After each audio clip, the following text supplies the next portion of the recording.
Boa noite, tudo bem? Tudo bem.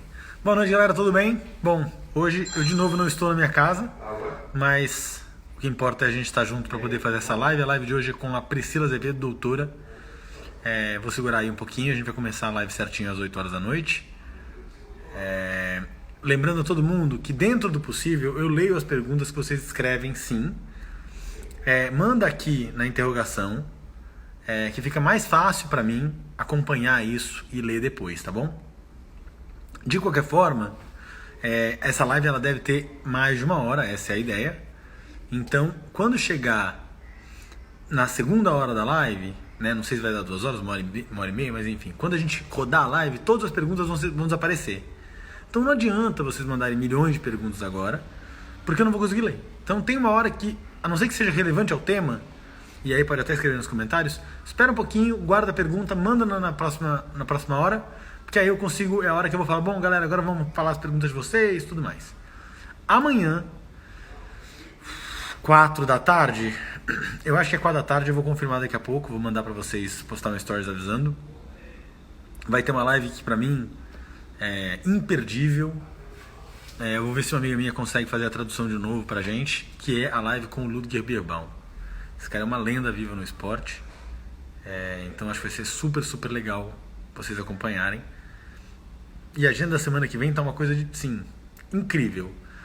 Segunda-feira, a princípio, a gente vai ter uma entrevista com o Mark Todd, que é um cavaleiro do concurso completo de equitação, mas ele saltou numa mesma Olimpíada, que eu não vou saber dizer qual ano, o concurso completo de equitação e o salto. É um cavaleiro incrível, foi treinador da equipe do Brasil.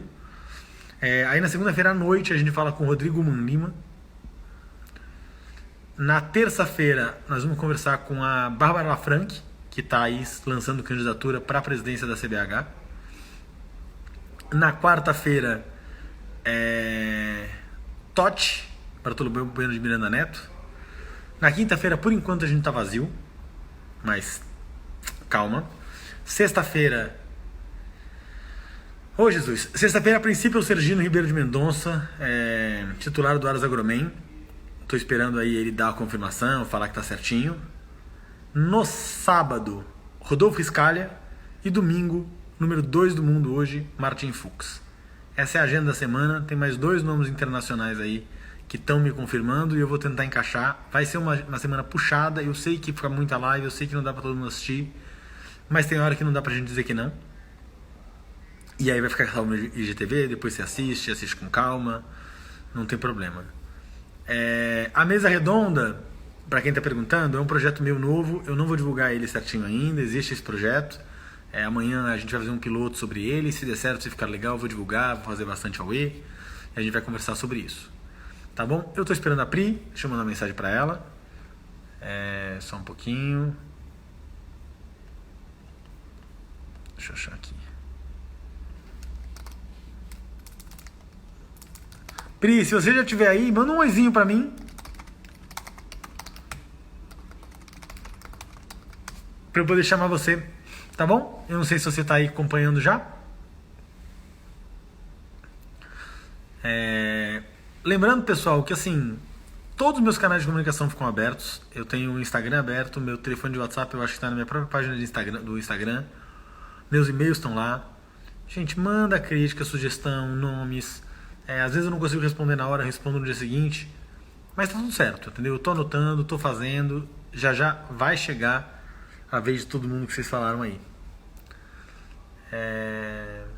Eu acho que por enquanto é isso que eu tenho de recado. Deixa eu ver se tem mais alguma coisa. Bom, tem sim, na verdade. A gente tá quase aí acabando o mês, né? Mais uma semaninha. Lembrando que no final desse mês eu vou fazer um quiz das lives desse mês, grandão. Talvez a gente tenha algumas outras surpresas, mas com certeza já tem aí valendo para quem acertar o maior número de perguntas no quiz. Eu vou fazer um sorteio entre os ganhadores. Uma clínica de 10 dias na casa do Filipinho Azevedo Filho. Ele diz que ele vai custear os cavalos e a hospedagem. Não tem como custear, claro, a passagem. Isso é responsabilidade de quem ganhar. Mais pro meio da semana eu vou soltar um comunicado falando sobre isso, que eu acho que vai ser muito legal.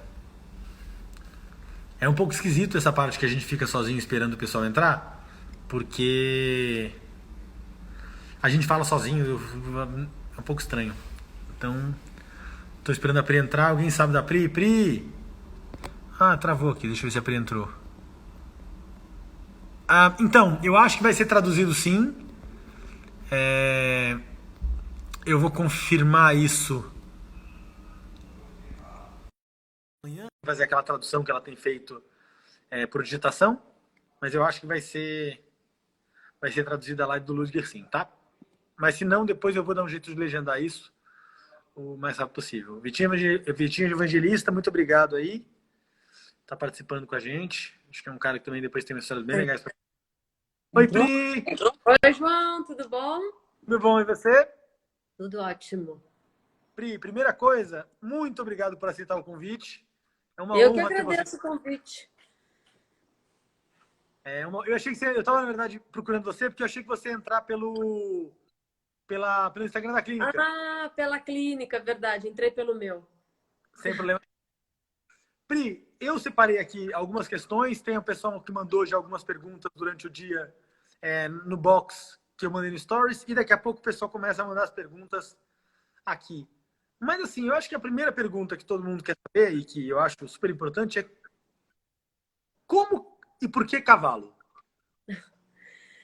Ô, João, bom, antes de tudo eu quero agradecer o convite. Foi super bacana você me ligar. Numa semana cheia de estrela internacional, estou bastante honrada. Obrigada mesmo.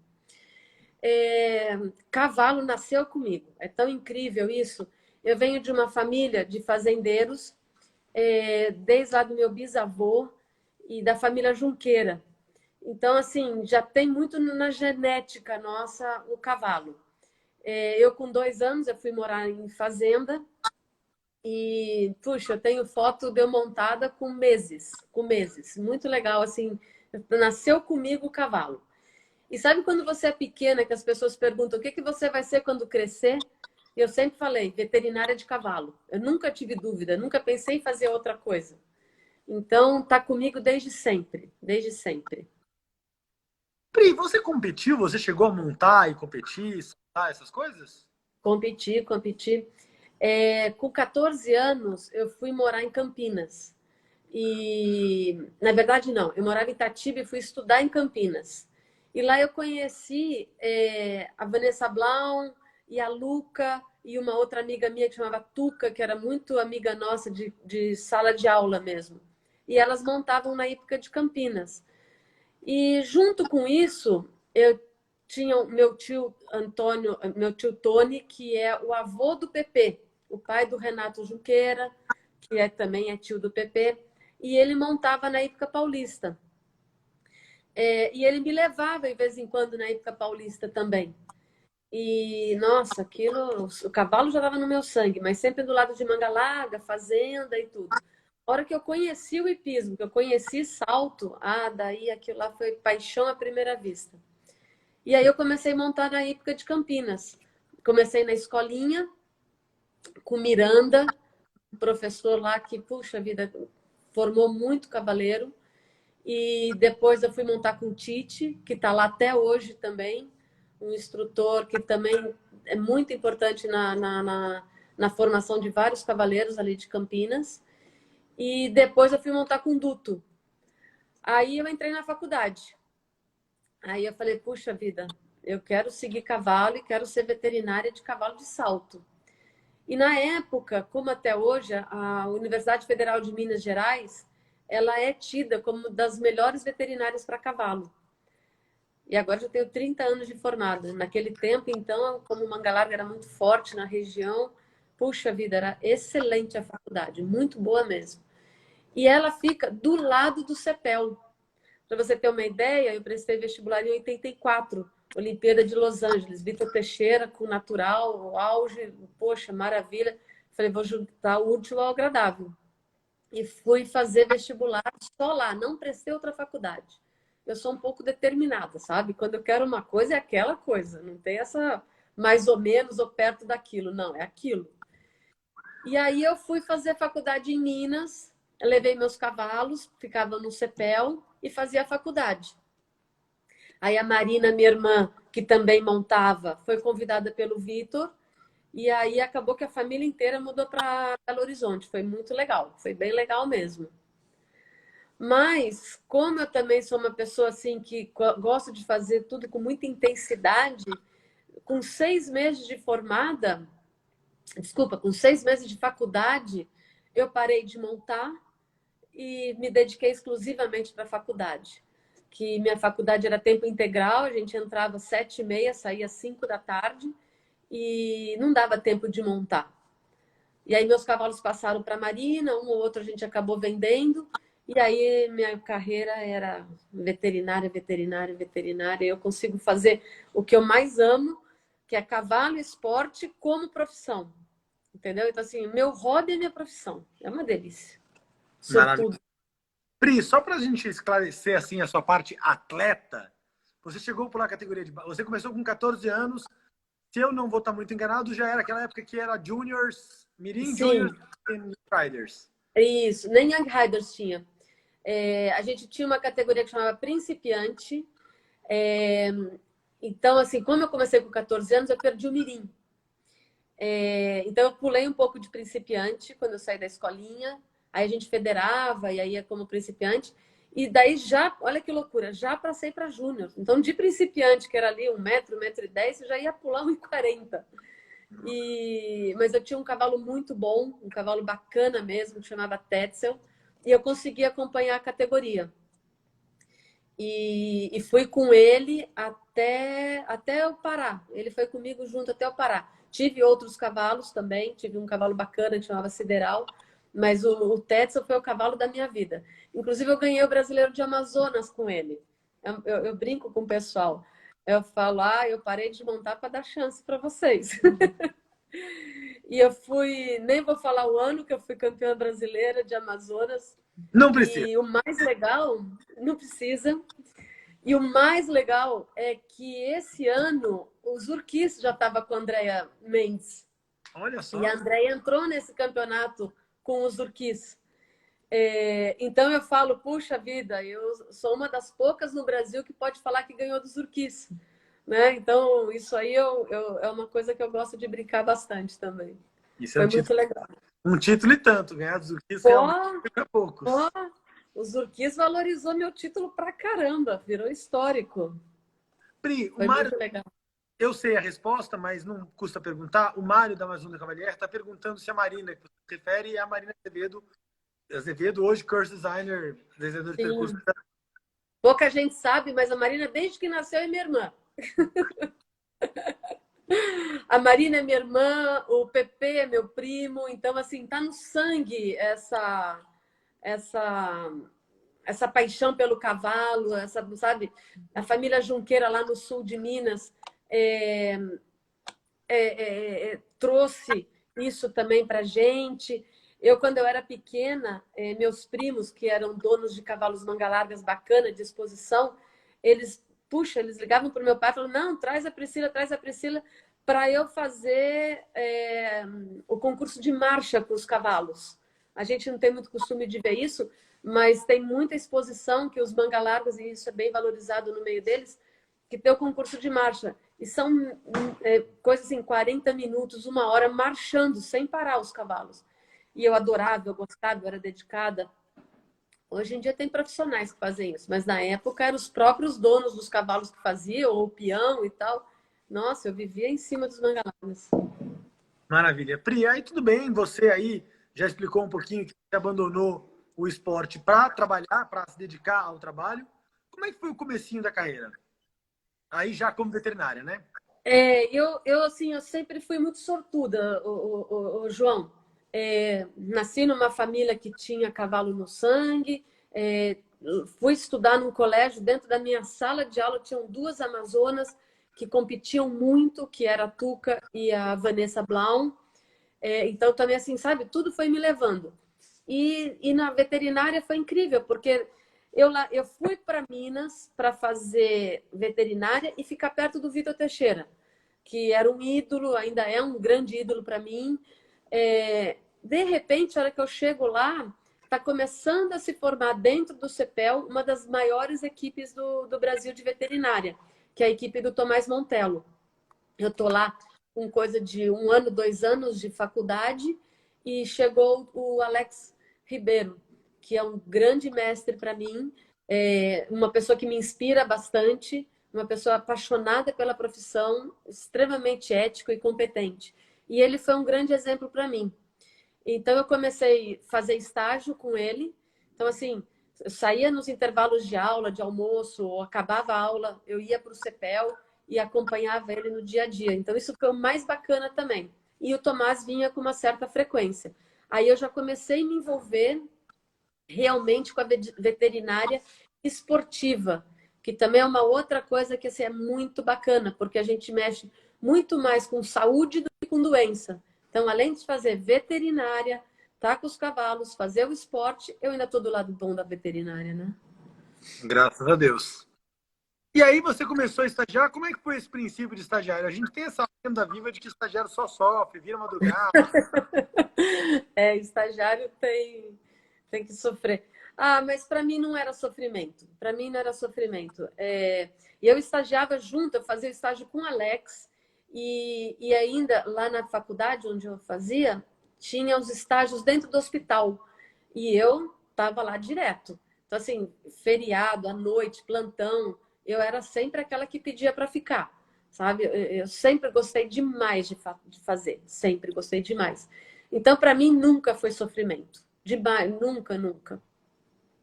Você lembra do primeiro caso que você pegou como estagiária, assim, um caso mais complicado? Me lembro com muita facilidade. Essa resposta vem fácil para mim. Aí nas férias eu ia fazer estágio em outros lugares. E meu primeiro estágio eu vim fazer fora do CEPEL e no Jockey de São Paulo.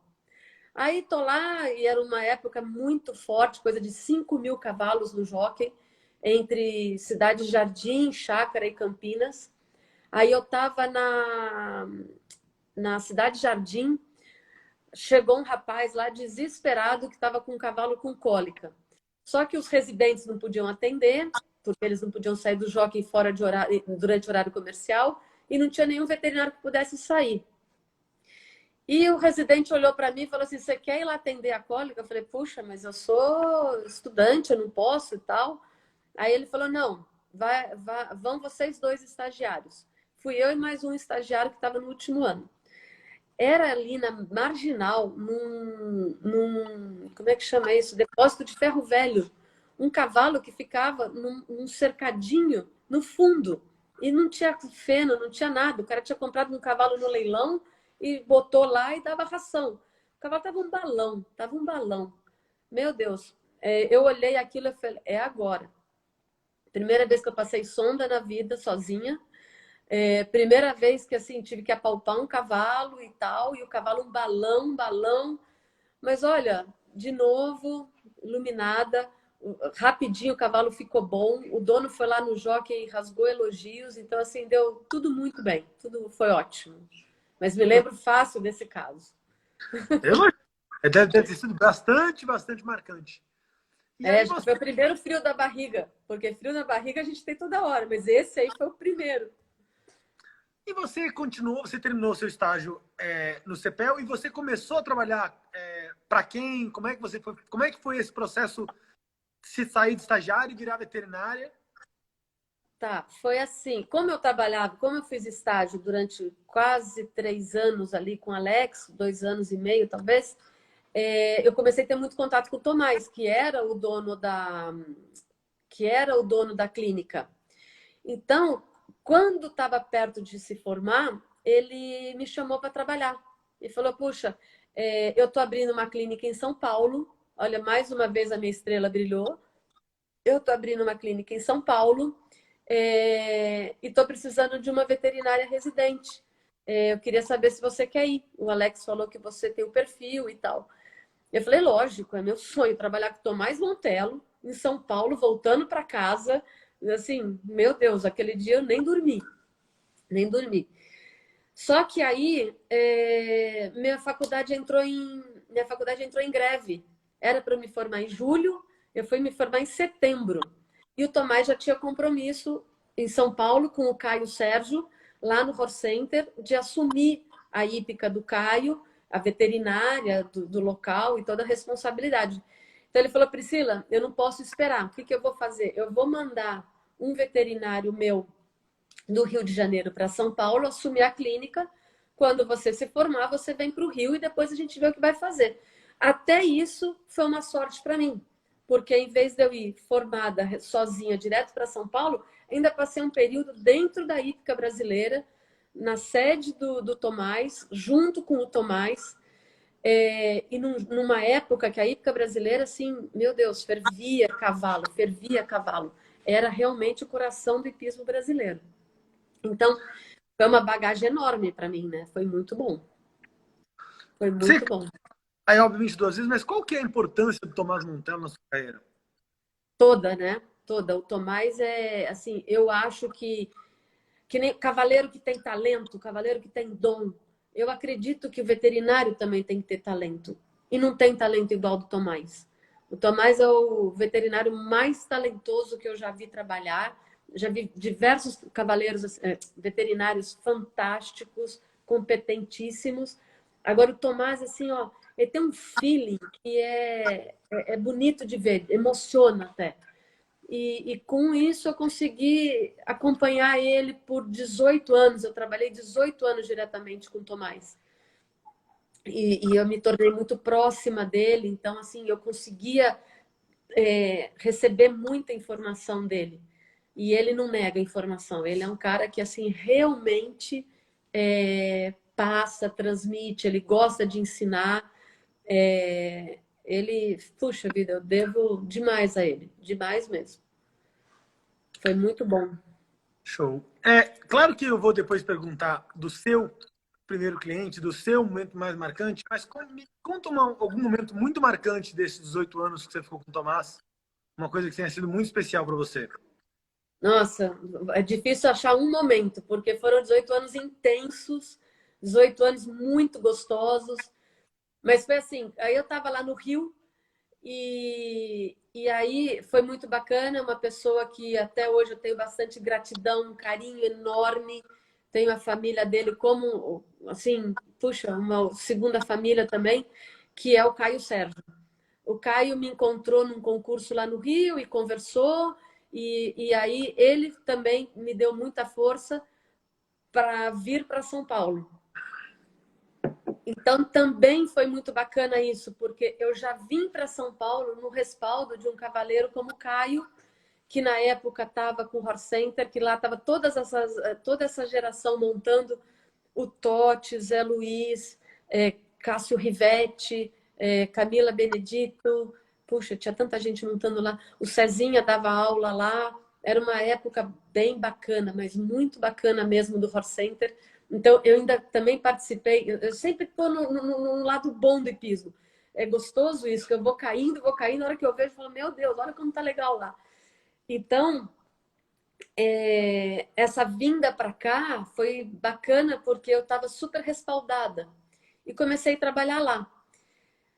E ainda por cima, na mesma época, o Tomás era veterinário do Alfinete também, na época paulista.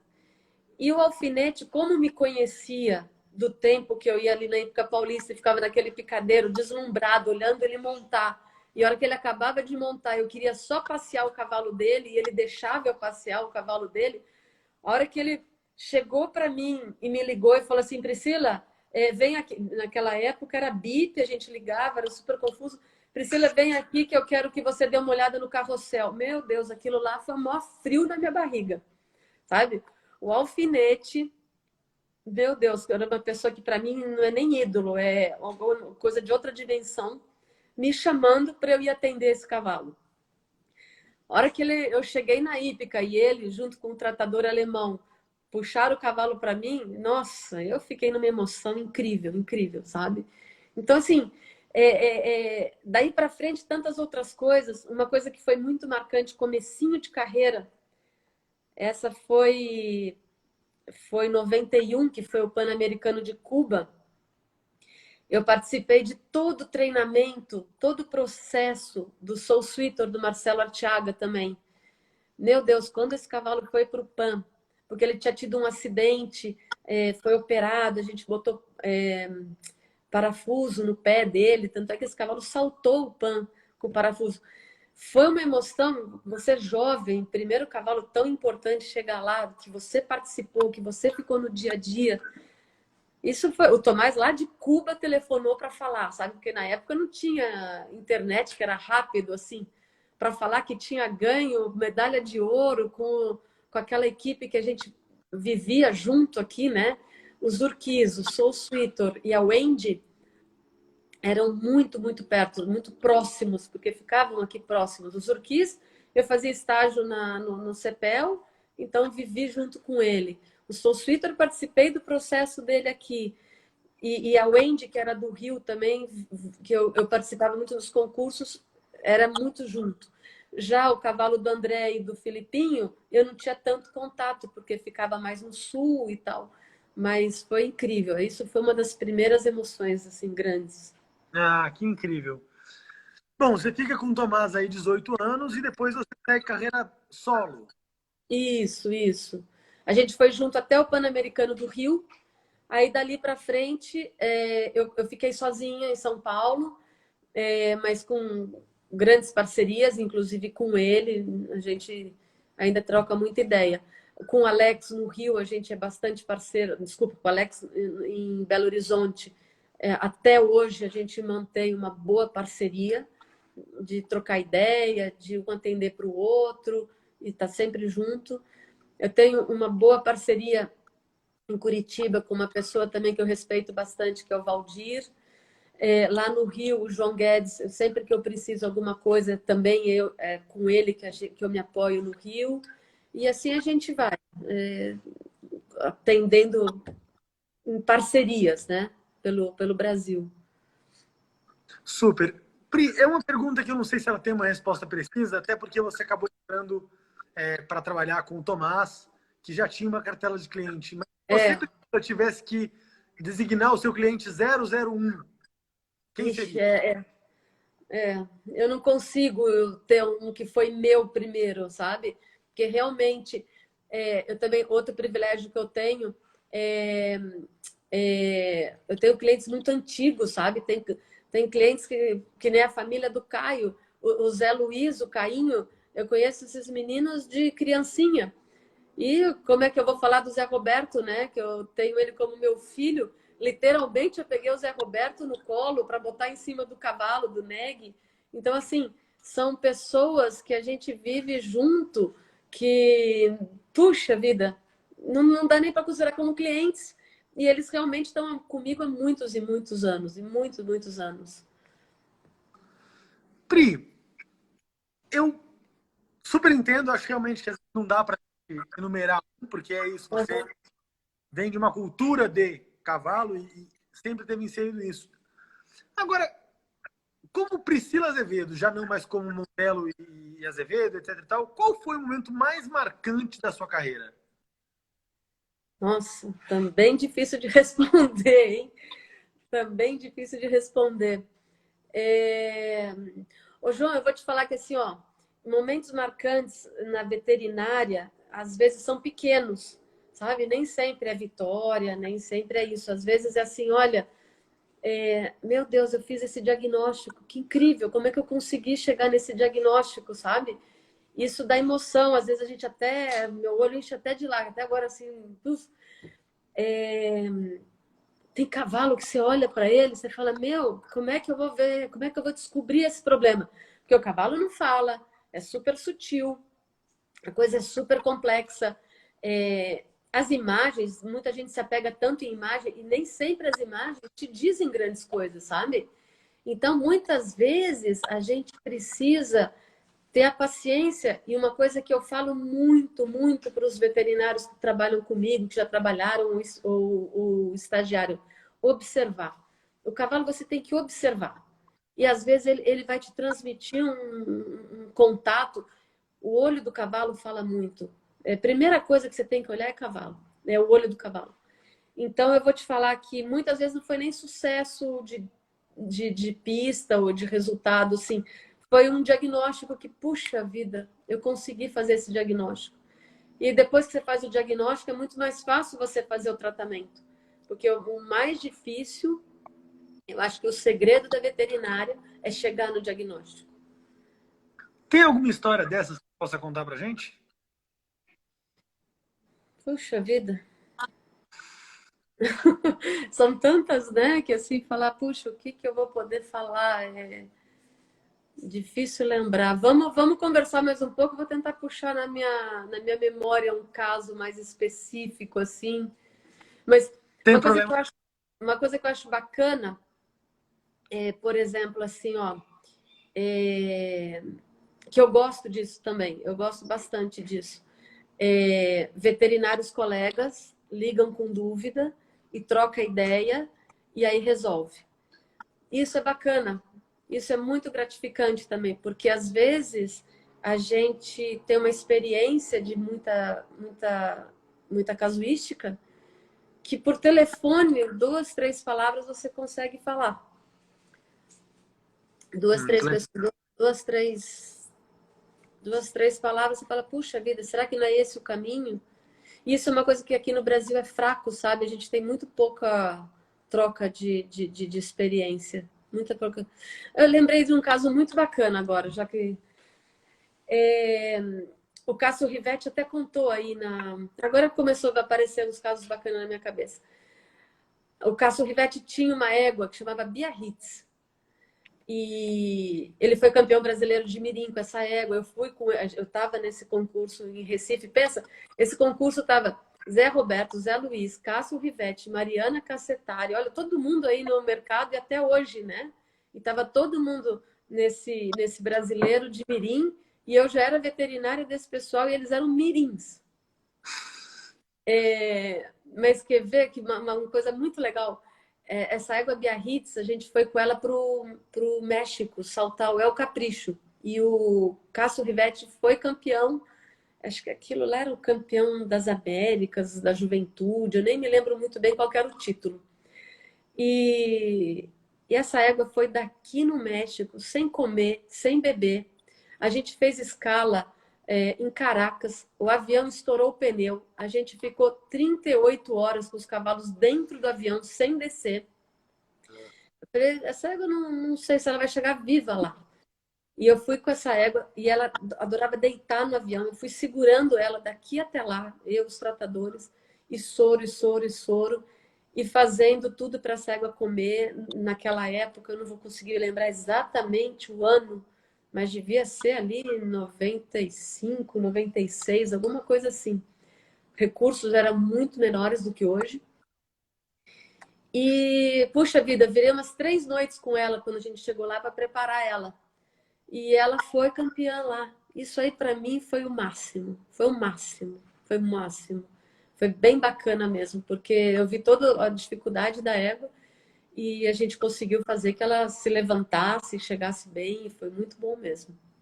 Um outro que foi bacana, aí com o Zé Roberto, que tem tantas histórias com o Zé, foi quando o Zé foi campeão paulista de mirim. O Zé põe um ano aí que eu não lembro que ano que foi. Ele montava um cavalo do primo dele, o Dudu, que chamava Viejo Smoking. Esse cavalo também deu muito trabalho, deu muito trabalho. E o alfinete era incrível, porque ele não passava a mão na cabeça do Zé, ele não ia lá, sabe? Ele, ó, Zé, você é mirim, você vai ter com o seu professor de mirim, que era o Paraguai, que também foi uma pessoa maravilhosa com a gente. Então, estava eu, o Paraguai e a mãe do Zé para decidir. Chegamos até o final, não chegamos até o final, vamos entrar, não vamos entrar. E eu, meu Deus do céu, que deu alfinete, o alfinete não, a equipe é de vocês, são vocês têm que decidir, sabe? Ele era um cara assim, que ele delegava. Por isso que eu acho que o Zé é uma pessoa tão determinada como é. Eu tenho muito a agradecer, porque também ele jogava a responsabilidade, fazia com que a gente crescesse na nossa responsabilidade. E esse cavalo deu muito trabalho, muito trabalho. O Zé vinha liderando, faltava só um percurso, a gente foi para aquele intervalo de um percurso para o outro e, e resolvemos, vamos entrar. Vamos entrar. Zé Roberto devia ter 13 anos, 14 no máximo, e já era um rapaz frio, foi lá e foi campeão. Isso também foi uma emoção bem grande. E fui eu sozinha, garota, né? Hoje eu já tô. Isso aí para mim já faz rotina, né, em campeonato. Mas, puxa, Ali era comecinho, 94 ele colocou aqui. Eu me formei em 89, né? Não era tão começo, mas era começo. Imagino. Pri, claro que assim, fala que o momento provavelmente mais difícil é o momento onde não tem mais o que fazer. Mas Sim, qual foi o momento mais frustrante, talvez, da sua carreira? é. Dois cavalos que foram muito difíceis para mim, foi difícil eu superar, me baqueou demais. Um cavalo era do alfinete, chamava Empedrado. A gente operou ele de cólica uma noite. Ele foi super bem de cirurgia, mas ele não acordou da anestesia. Ficamos ainda com ele ali pós-cirurgia algum tempo e ele não acordou. E esse cavalo era um cavalo que estava no auge mesmo, tinha acabado de ganhar vários grandes prêmios, era tido naquele ano como o melhor cavalo do ano e tal, e o cavalo morreu. Isso aí, e foi bem começo de carreira também, foi um baque muito grande, muito grande. E outro cavalo que também para mim foi muito sofrido também perder, que também a gente lutou bastante, foi o Ataque Z. Então foram assim dois cavalos muito importantes que estavam no auge da carreira e não é fácil, não é fácil. Para a gente é difícil, é muito difícil. Para o cavaleiro é super, né? Mas para a gente que fica junto ali, faz de tudo e nossa, é frustrante. Mas também a gente não pode se apegar a isso. Eu imagino. Pô, que legal, né? Você falou tão bem do Vitor, que é um ídolo e tal, e você atendeu o Vitor e acha até hoje, mas enfim. Até hoje, até hoje. Com grande orgulho, com grande orgulho. É, o Vitor é uma pessoa assim que eu já antes de eu ser veterinária, eu ia competir no CEPEL, nos grandes concursos do CEPEL, era uma delícia. Eu ia, puxa, era um sonho. A gente passava o ano, principalmente os mais jovens, né? A gente passava o ano esperando o concurso do CEPEL. Nossa, ir lá então e montar e tal. Aquela pista de grama, aquele concurso à noite que tinha, era fantástico. Aí, quando eu fui fazer faculdade, aí eu fui ter aula com o Vitor. E aí, depois, ainda tive a honra de, quando me formei, trabalhar com ele, para ele, né? E até hoje estou junto com ele, aprendo bastante, bastante mesmo. É um horseman, bem bacana. Espetáculo. Pri, eu não vou botar você numa situação, numa sinuca de bico, eu vou tentar não fazer isso. Claro que imagino que tenham diversos cavalos que tenham sido marcantes na sua carreira. Então você precisa falar o mais marcante, focalizar isso. Mas conta um cavalo que foi muito importante na sua carreira e por quê? São tantos cavalos, né? Eu vou te falar que assim, de novo, eu te falo, é óbvio que assim, falar os grandes campeões é muito fácil, né? Agora, muitas vezes, cavalos que marcam a gente são cavalos que a gente passou por dificuldade juntos, né? E depois eles conseguiram ter a carreira deles. Isso aí é uma coisa muito interessante mesmo. Não necessariamente vou te falar de cavalos grandes campeões assim, mas puxa vida, eu posso ser tão injusta nessa hora. Pri, eu vou fazer assim, para ficar um pouco mais fácil, talvez. Não sei se facilita ou só dificulta. Eu tinha separado aqui nos meus tópicos, teoricamente, 3 cavalos. Um cavalo que Ah, foi especial na carteira, na sua carreira. Um cavalo que você se orgulha, ou porque você não estava resolvendo e você conseguiu resolver, e, enfim, voltou a carreira. E um cavalo que foi muito difícil de tratar, porque, enfim, voltava a se lesionar, ou porque vivia tendo problema, e que mesmo assim você. Eu separo 3 cavalos para você ter mais ou menos um panorama do tipo de coisa que eu estou buscando. aham, aham. É, a Carla chamou atenção aí. O Chapman Rouge realmente foi um cavalo que me emocionou muito. Eu tenho muito respeito pelo Chapman. É um cavalo que deu um pouco de trabalho. Eu tenho certeza que que a gente conseguiu ir muito longe com ele. Teve uma fase... Salamandra foi uma fase maravilhosa, né? Foi incrível aquela fase que a gente teve lá no Salamandra. O Chapman estava com algumas dificuldades, a gente conseguiu encaminhar o problema dele. Eu prefiro não ficar falando dos detalhes, eu acho que não vem ao caso a gente ficar falando. E não eram detalhes tão complicados, mas eram detalhes que estavam sem ser percebidos. E depois o cavalo foi fazer Pan-Americano. Depois do Pan-Americano com o Cezinha, ele ainda foi... Ele foi grande campeão várias vezes de GP com o André Miranda. E é um cavalo que realmente emocionou bastante. Emocionou muito o Chapman Rouge. O Soul Sweeter é um cavalo que foi bastante importante para mim, bastante importante, porque foi começo de carreira. Esse sim era um caso mais complicado e esse cavalo, eu tenho certeza que a parte veterinária foi muito importante para ele. Isso aí foi bem legal mesmo, bem legal. Esse cavalo do Zé Roberto, a Biarritz é uma égua que eu nunca vou esquecer na minha vida.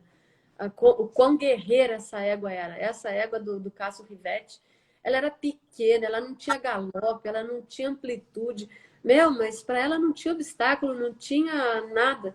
E também a saúde era difícil, tanto é que ela acabou que, pode-se dizer que ela parou um pouco cedo de idade, apesar dela ter servido o Cássio tanto no Mirim quanto no Júnior.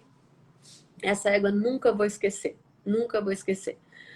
Um cavalo que para mim é realmente o cavalo do coração, esse bate o recorde no meu coração, é o long neck. Tanto é que a história do long neck é muito bacana. A história do long neck, assim, quando o Zé comprou, eu nem achei que era uma boa compra, porque também não era um cavalo limpo. Falei, Zé, puxa vida. E de repente o cavalo assim, ó, foi vindo, trabalhoso, mas foi vindo, cada vez melhor, cada vez melhor. Quando o Zé vendeu ele para o Rio, eu liguei para o comprador e falei assim, olha, eu vou te pedir um favor. Se você for aposentar esse cavalo, você me dá ele que eu aposento ele. Eu quero ter esse cavalo perto de mim para o resto da vida. Aí ele falou, não, imagina e tal. Eu falei, não, eu estou falando sério. Se você for aposentar ele, quando você for aposentar, não interessa quando, você me liga que eu quero ficar com esse cavalo. Aí um dia ele me ligou e falou, aquilo que você falou é verdade, eu vou aposentar o long neck, você quer ficar com ele? Eu falei, sim, sim. A única coisa eu queria que você trouxesse ele do Rio. Se você trouxer ele do Rio, entregar no Aras Feroleto, porque o long neck ainda por cima é filho do Land Ritter, um garanhão que assim, também eu tenho um envolvimento emocional muito grande. Se você trouxer ele e entregar no Feroleto, você deixa comigo que para o resto da vida eu banco esse cavalo. E ele trouxe. E aí ele não mandou o passaporte do cavalo. E um dia eu falei para ele, eu falei, poxa vida, o cavalo chegou, tá super bem e tal, mas por que você não mandou o passaporte? Eu queria o passaporte. Aí ele falou, eu não, depois você vai arrumar o cavalo e vai devolver pro Zé Roberto saltar, não vou mandar o passaporte nunca. E até hoje ele não mandou esse passaporte. Vira e mexe, eu encontro ele no concurso e falo, ó, tô esperando o passaporte, pô, o long neck tá pronto para voltar. E até hoje o passaporte não veio, mas o cavalo tá lindíssimo lá no Aras Feroleto.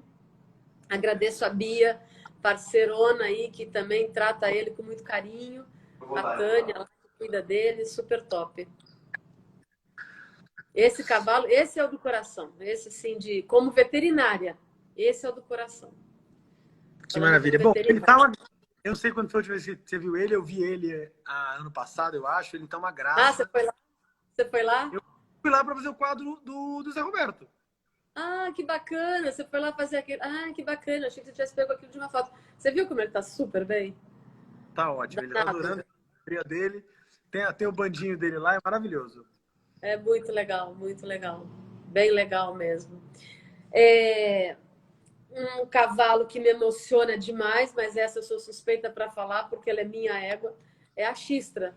A égua preta grande da Mariana, que todo mundo fala, mas é uma égua assim. Essa égua também é uma história bacana, porque o primeiro leilão ainda chamava... Nossa, eu esqueci o nome do leilão. O primeiro leilão que era ali o Feroleto, o Salamandra, o Aras Primavera, eu não me lembro, que hoje é o Friends, mas ele tinha outro nome antigamente. Todos os cavalos foram para treinar e fazer o filme lá no Salamandra. E o Rodrigo Sarmento levou essa égua para saltar com 3 anos. Eu vi um salto da égua. Eu falei, Rodrigo, você não pode vender essa égua. Eu não vou deixar você vender essa égua. Tirei a égua do leilão com o Rodrigo. Para o Rodrigo, não vou deixar. E ele tirou a égua. Essa égua é muito boa. Essa égua é filha de Diamant, não sei o quê, não sei o quê. E o Rodrigo Sarmento, outro grande parceiro, o pai dele, Guilherme Sarmento, esse eu tenho muita gratidão também. Ele e o Dr. Jorge Gerdau foram fomentadores de profissionais, não só de cavaleiros, mas veterinário, tratador, ferrador. Esses dois personagens do hipismo, nós devemos demais a eles, demais. Bom, depois acabei comprando ela. Alô?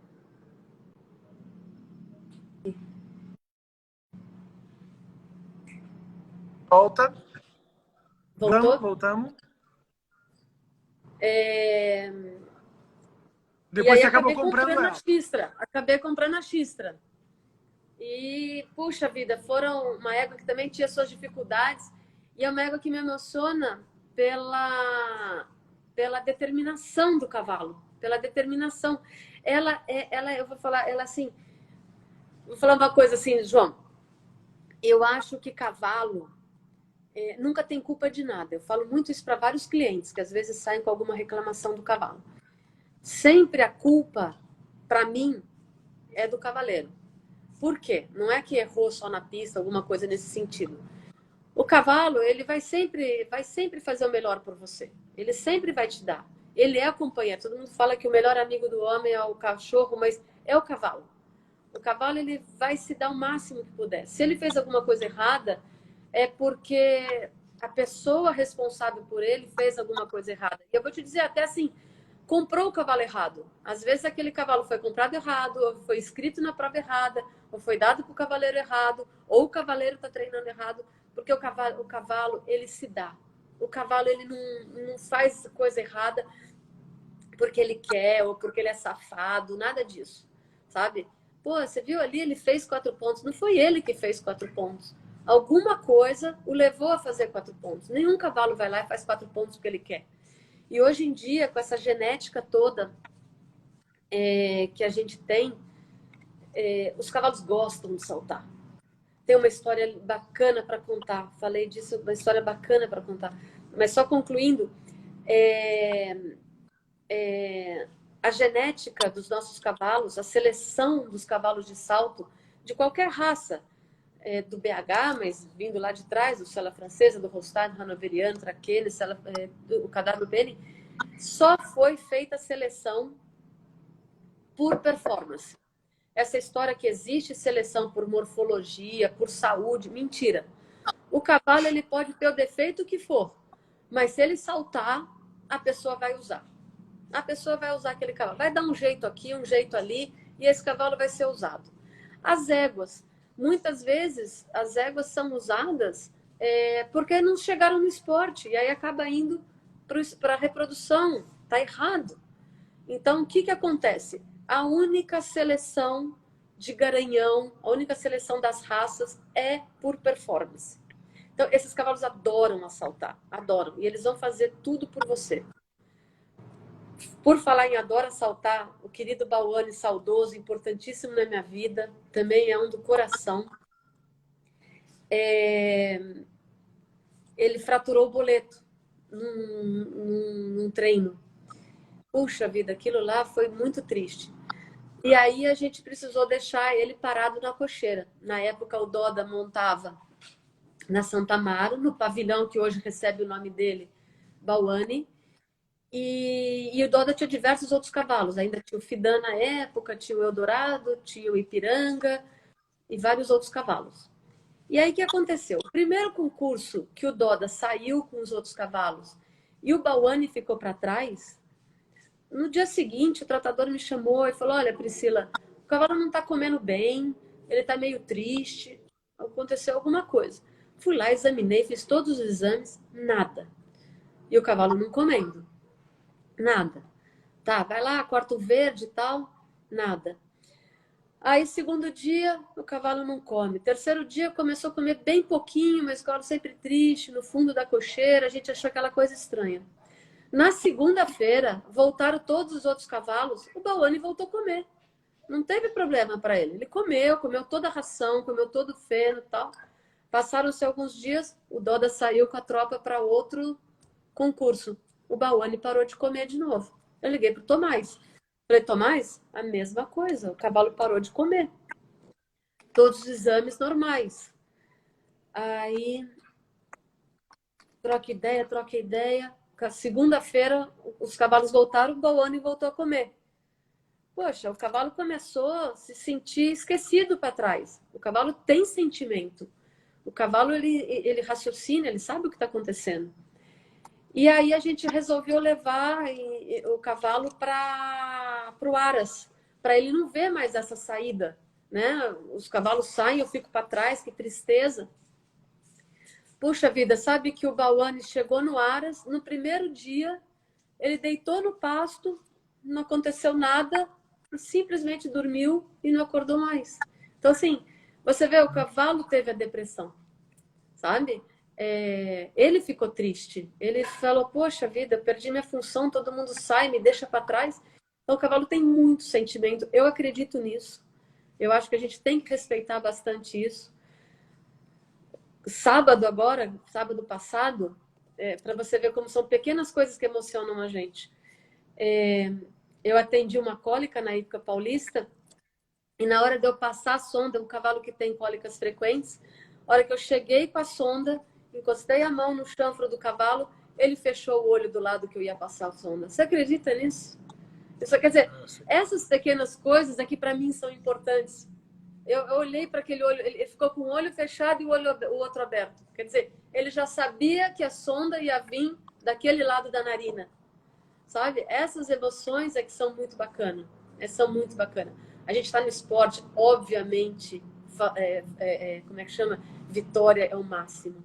Mas essas coisas pequenas, meu Deus, isso aí a gente fica assim, emocionado. Ah, Pri, que lindo. É assim, lindo, triste, bonito, mas bonito. Exatamente, bonito. É muito gostoso. Pri, parece que é mentira o que eu vou te falar. A gente está batendo aí 54 minutos quase de entrevista. Então eu vou fazer mais uma pergunta. Eu vou encerrar essa live e a gente abre a segunda parte da live para responder aquelas perguntas que são menos a história da veterinária Priscila e um pouco mais o que a Priscila pensa sobre diversos assuntos que eu separei aqui. Não sei se vai dar para passar todos e responder as perguntas que as pessoas estão mandando. Tudo bem? Claro, sem dúvida. Bom, a última pergunta, eu acho que é uma pergunta curiosa. Eu sempre acabo fazendo ela para os cavaleiros e não tinha feito para veterinário, nem para armador, nem nada disso. E eu acho que, por que não, né? Então, a pergunta para você, doutora Priscila Azevedo, quem seria o seu Dream Team do Brasil? Eu tava falando, será que o João vai fazer isso? A gente até conversou na hípica, né? Ô, João, eu vou falar assim, ó. Dream Team, para mim, tem que começar com a equipe inteira. Porque, assim, obviamente, os cavaleiros são fundamentais, mas já vivi muitas equipes, gosto de equipe, eu sou brasileira, assim, adoidado. Assim, até patriota demais. Não adianta estar lá 4 e o ambiente ruim. Então, e a incompetência ao redor. Obviamente, Nelson Pessoa é o cabeça do Dream Team do Brasil, né? Não existe um horseman como ele no mundo. Para mim, ele é o maior horseman do mundo.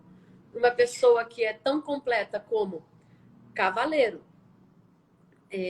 businessman, né? Conhecimento do ambiente. Uma pessoa que faz um bridão, que faz uma cela que ele fez há 40 anos atrás, pensando no bem-estar do cavalo, no peso do cavalo, na conformação do cavalo, coisa que até hoje pouca gente dá importância. Sela não é do cavaleiro, sela é do cavalo. Pouca gente. E ele pensou nisso lá atrás. Olha a sensibilidade dessa pessoa. E faz uma rédea neco, que faz o trabalho que faz. É incrível. Para mim, assim... Então, eu não colocaria ele como cavaleiro. Eu colocaria ele como o chefe de equipe. Eu acho que ele é o cara. Para mim, ele é o cara. Também tive a honra, o prazer de ter aula quando eu montava com ele, fazer clínica com ele, muito legal. Depois acompanhar ele vários concursos, assim, poder aprender muita coisa de perto, ter várias conversas, muito interessante. Como treinadora, eu colocaria o Gilberto. Eu convivi com o Gilberto no Pan-Americano de 99 em Winnipeg. A união que ele fez com os cavaleiros foi incrível. Era lindo cada reunião que ele fazia, cada palavra que ele falava. Ele trazia realmente as pessoas para ele.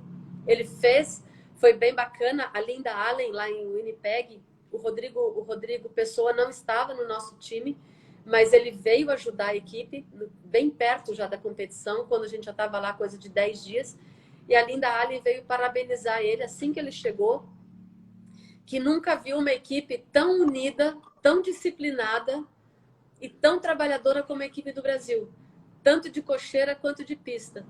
Pô, o Rodrigo Pessoa receber essa mensagem vindo de uma americana dentro de um pan-americano, a gente se sentiu assim super honrado. E isso foi graças ao Gilberto. O Gilberto realmente era um grande treinador. Aí como cavaleiro começa um monte de... Mas, obviamente, Rodrigo Pessoa, obviamente, número 1. Para mim, é o melhor cavaleiro do mundo. Alfinete. Alfinete era um cara, assim, que esse sim conhecia o detalhe do cavalo. Sabe? Cada mensagem que o cavalo passava. Para mim, o Vitor Teixeira estaria na minha equipe também. Obviamente o Marlon, nunca conversei com o Marlon, nunca trabalhei com o Marlon. O Marlon saiu muito cedo do Brasil, não foi do meu tempo. Mas um rapaz que está fazendo a campanha que está fazendo, não se pode deixar fora de uma equipe, né? Impossível. O Zé Roberto fica de reserva, né? Porque o Alfinete entrou ali de titular. Mas esse seria meu Dream Team. Espetáculo. E, obviamente, teria que escalar 4 tratadores de primeira também. Nosso Brasil tem muito tratador bom.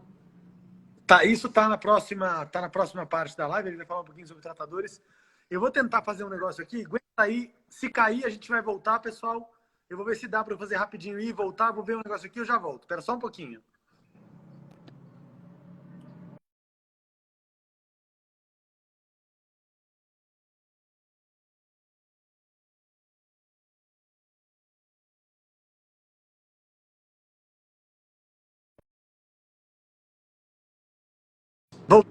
Boa.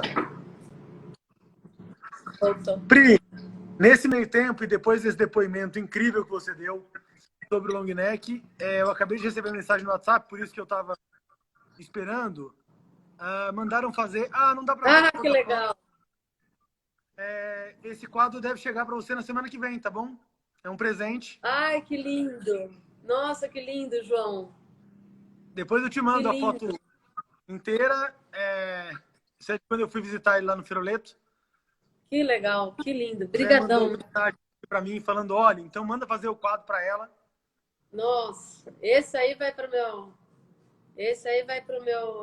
quadra, para minha sala. Que ela lindo. merece. Pri, eu já volto aqui. A gente vai abrir a outra live. Ó, aqui, ó. Agora dá para ver a Chile inteiro. Dá. Nossa, tá muito lindo. Tá bom? Eu vou fechar essa live e abro a outra e a gente começa a falar dos temas, que são vários, sobre as várias coisas da sua carreira e das suas ideias, tá bom? Já a gente volta, todo mundo. Vamos lá. E aí vamos mandar as perguntas. Até já.